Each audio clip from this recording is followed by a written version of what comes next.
Le petit déjeuner politique. Il est 7h43, le petit déjeuner politique avec Danielle Simonet, qui est oratrice à la France Insoumise, conseillère de Paris et candidate à la mairie de Paris. Bonjour Danielle Simonet. Bonjour. Est-ce que vous irez voir le film J'accuse de Roman Polanski qui sort demain, le célèbre réalisateur qui a été une nouvelle fois accusé de viol par une jeune femme? Les faits remontent à 40 ans. Pas sûr. Oui. Pas sûr, et en tous les cas, je trouve que la libération de la parole est vraiment nécessaire. Il faut vraiment briser les tabous sur à la fois les violences faites aux femmes et puis les violences faites sur enfants. Il faut savoir que c'est 2 enfants tous les 5 jours qui meurent de violences. C'est terrible, il y a une mobilisation énorme à avoir. On est bientôt le 20 novembre, ce sera la journée contre la journée internationale des droits de l'enfant. La question de la lutte contre les violences faites aux femmes et la lutte contre les violences faites sur les enfants est étroitement liée. Et je trouve qu'on est vraiment en dessous de tout et très en retard en France. Et je crois pas plus tard qu'hier, le gouvernement en plus a annoncé vouloir supprimer, en plus de tous les observatoires qui sont en train de supprimer sur la pauvreté, sur plein de registres. Il y a beaucoup d'observatoires qui existent encore. Non, mais ils sont en train d'en supprimer. Je sais pas combien, je vous assure. Ouais. Et là, c'est le Conseil national sur les droits de l'enfant qui veulent supprimer. Je suis très inquiète vraiment par la tournure des choses. Mais pour revenir à Polanski, vous pensez qu'il a bénéficié de protection, en tout cas, de la part du monde culturel français, du cinéma? On sait que ce soit dans le monde culturel, que ce soit dans le monde médiatique. Souvenez-vous de vos collègues qui ont pu dénoncer, je crois, il y a 2 ans, un certain silence qu'il peut y avoir dans le monde médiatique, dans le monde politique également. Oui, il faut absolument briser le silence, parce que la domination patriarcale, c'est-à-dire la domination masculine, eh bien, elle s'exerce d'autant plus fortement dans toutes les sphères de rapports de pouvoir. Et la bataille, pour briser ces silences et pour faire en sorte qu'il n'y ait plus d'omerta, elle est nécessaire. Mais ça veut dire aussi plein de protections derrière à mettre en place pour qu'on puisse s'exprimer, parler sans craindre. Je veux dire, c'est toujours très dur de faire une déposition en commissariat quand vous êtes victime de violence, alors que par contre, pour la police, c'est très simple et très rapide d'aller verbaliser les militantes féministes qui affichent sur les murs de Paris en ce moment. Donc est-ce qu'il faut boycotter il les ou met pas? là-dessus. Oui, le film de Polanski, vous allez le boycotter ou pas alors? Vous hésitez? Non, parce que je veux dire, après on peut aussi déconnecter la création culturelle de l'incarnation de la personne. C'est le même débat sur. Attendez, c'est le même débat. Vous savez, c'est le même débat sur Noir Désir et sur le chanteur de Noir Désir. Bruno Cantat. Est-ce qu'il faut boycotter ou pas? Bon, moi j'ai pas de consigne à donner. Je comprends à la fois le mouvement féministe qui a pu faire des manifestations contre les concerts parce qu'on voyait que le chanteur reprenait une figure médiatique sans forcément voilà.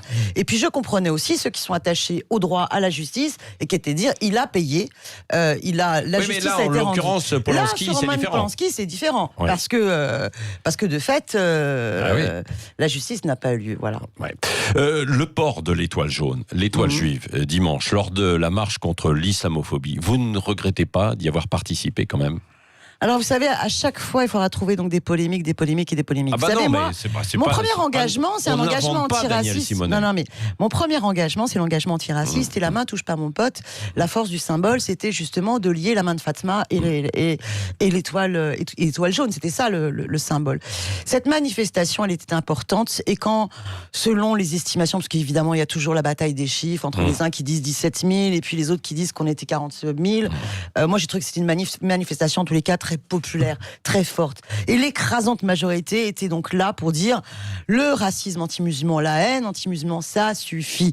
Et vous aviez des femmes et des hommes qui étaient d'origine musulmane, et vous aviez des femmes et des hommes qui ne sont pas de religion musulmane.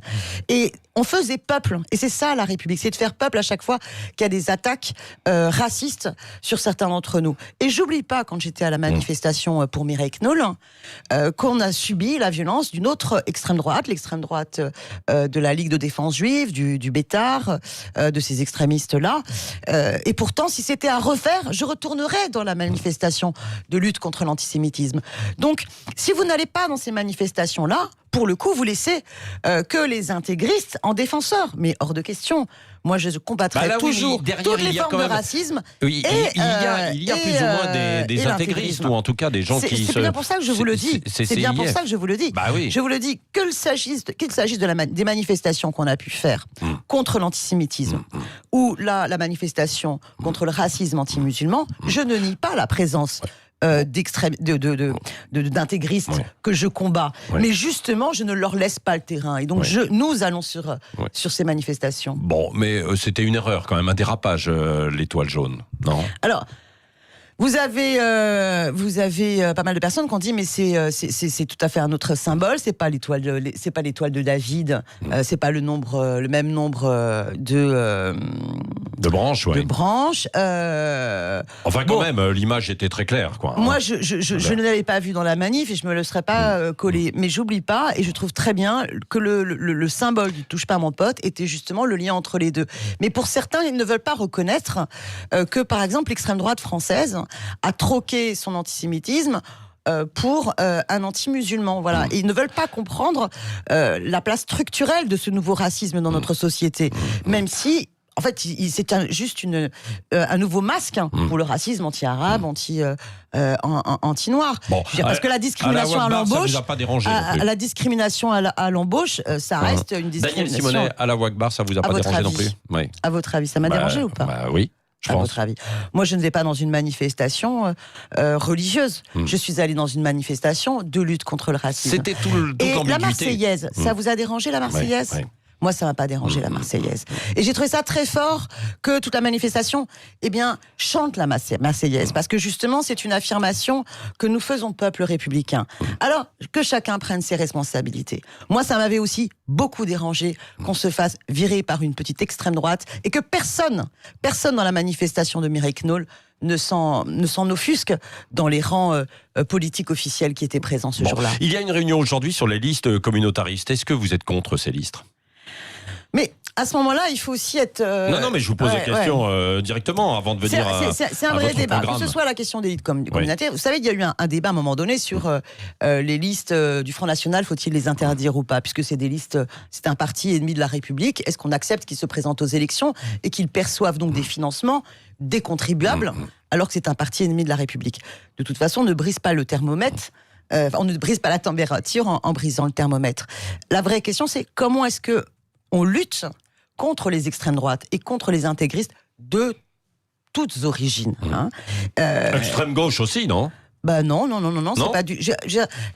moi, je suis pas extrême gauche, je respecte l'extrême gauche, que ce soit du NPA ou que ce soit de lutte ouvrière, mais ils n'ont jamais défendu autre chose qu'un idéal d'égalité. Ils n'ont jamais défendu un idéal même si le communisme, on le sait, a conduit à des millions de morts quand même, Daniel Simonet. Vous n'allez pas le nier, ça, quand même. Non, mais parce que c'est pas le communisme, c'est le stalinisme, donc on a toujours effectué une distinction. C'est pas le fait qu'on redistribue les richesses qui a été responsable de milliers de morts, d'accord ?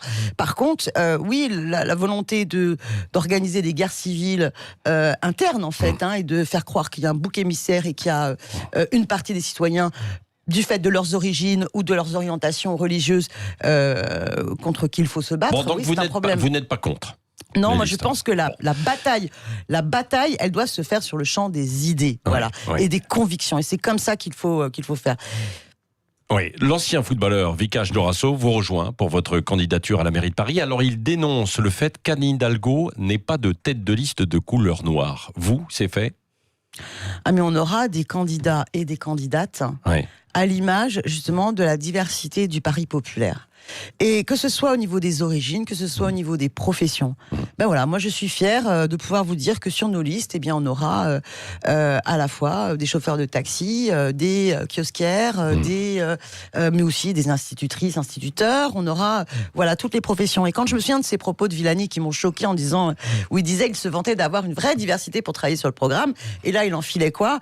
Les énarques, les étudiants qui sortent de sciences politiques, ceux qui ont été experts dans des cabinets, non. Voilà, nous on veut que ce soit celles et ceux qui vivent Paris, qui font Paris, qui doivent à la fois constituer les listes et participer au programme. Est-ce qu'il y aura des gilets jaunes ? Et d'ailleurs, le week-end prochain, est-ce que vous serez dans la rue à leur côté ? Bien sûr. Moi, vous savez, j'ai fait de nombreuses manifestations samedi Gilets jaunes. Je pense que ce mouvement d'insurrection citoyenne est un mouvement historique extrêmement fort, qui a tout de suite porté et la question sociale et la question démocratique. Nous allons dans notre campagne mettre en avant la revendication d'un référendum local d'initiative citoyenne, parce que je peux vous dire que si on n'arrive plus à se loger à Paris, si on nous impose... On va en parler dans un instant, plein de projets inutiles et imposés, les Jeux Olympiques, les tours triangles, les panneaux publicitaires. Bon, c'est aussi parce que jamais on ne demande l'avis aux Parisiennes, aux Parisiens. Vous avez déjà croisé les Parisiens qui ont dit on veut plus de panneaux de pub. Allez, mettez-nous de la pub partout. C'est ça la priorité. C'est pas de s'occuper des SDF, c'est de mettre des panneaux de pub. Bon. Donc il faut un référendum d'initiative citoyenne et les Gilets jaunes l'avaient porté, cette revendication. Daniel Simonet, à propos de référendum, il y a le référendum contre la privatisation d'ADP. La récolte de signatures patine. Il faudrait 4,7 millions, on en est à moins d'1 million. D'où une conférence de presse aujourd'hui pour relancer la mobilisation. Est-ce que c'est un vrai combat, ça ? Bien sûr que c'est un vrai combat. C'est un vrai combat qui est à la fois social, écologique et démocratique. Je veux dire, un aéroport, c'est un bien commun. Ça nous appartient à toutes et tous. Y compris les commerces et la galerie marchande. Et un aéroport, d'abord, n'a pas vocation à être transformé en commerce. Aujourd'hui, regardez la gare du Nord, Macron et Hidalgo, même si elle est en train de retourner sa veste sur le sujet, voudraient le transformer en centre commercial, parce que finalement, partout où les gens se déplacent, c'est devenu une opportunité de pouvoir capter du client pour les commerces. Mais est-ce que notre société doit être tournée vers l'hyperconsumérisme ? C'est une aberration écologique. Est-ce que les aéroports doivent sortir de l'intérêt général ? On devrait réduire le nombre de vols, le fret aérien, par rapport aux enjeux d'urgence climatique. Donc, il faut que l'État et la puissance publique gardent la main sur les aéroports. Or là, ils veulent, derrière cela, faire un terminal T4 qui va augmenter de manière énorme le nombre de vols par an, là où il faudrait au contraire les réduire pour des enjeux écologiques. Donc il ne faut pas privatiser cet aéroport, et c'est les citoyens qui doivent en décider. Daniel Simonet, le logement, vous l'avez évoqué tout à l'heure, c'est un réel problème dans les grandes villes, y compris bien sûr à Paris. Quelle proposition vous avez, sachant qu'il y a quand même déjà un adjoint communiste à la mairie de Paris, donc il doit faire des efforts déjà, non ? Tout à fait, il y a un adjoint communiste, et pourtant, si vous regardez bien, en 2001, il y avait 36% d'ouvriers employés dans Paris, et aujourd'hui, il n'y en a plus que 25%. Comme on est passé de 36% à 25%. Chaque année, vous avez 12 000 personnes qui partent de Paris, qui en sont chassées par la spéculation. Eh bien, parce que je pense que même si nous avons fait du logement social, d'abord, on en réserve toujours 30% pour ceux qui ont des revenus beaucoup plus confortables. Donc il y a une discrimination contre les classes populaires qui s'opère, bien qu'on ait un adjoint communiste comme vous le dites. Mais surtout, finalement, l'encadrement des loyers est insuffisant. Et donc, surtout, les logements vides sont toujours aussi nombreux. Et Airbnb continue d'exploser malgré la com qui peut être faite. Donc la bataille que nous allons lancer dans cette campagne municipale, c'est de dire, mais sur l'encadrement des loyers, c'est toujours l'État qui fixe le loyer de référence. Et comment l'État le fixe ? En fonction du marché. Donc finalement, quand vous êtes dans des périodes d'encadrement des loyers, vous avez une atténuation des hausses, mais vous êtes quand même dans une situation de hausse des loyers. Et les loyers à Paris sont complètement délirants, mais délirants. Moi, ma chambre de bonne, quand je suis arrivée à Paris, c'était 1/4 de SMIC. C'était déjà énorme. Maintenant, c'est 3/4 de SMIC. C'est-à-dire que le taux d'effort sur les salaires, c'est un truc de fou. Bon. Donc, il faut que le loyer de référence... C'est aux environs de 500 ou 600 euros. Bon, non, je vous assure. Regardez bien. Regardez les petites annonces et vous allez voir la réalité. Bien. Donc, il faut que le loyer de référence, ce soit la municipalité qui puisse le fixer. Deuxième chose, comment ça se fait ? Vous avez toujours plein de bâtiments vides, de locaux vides, et l'État se refuse de les réquisitionner. La ville n'en a pas la compétence. Il faut exiger que la ville puisse avoir la compétence.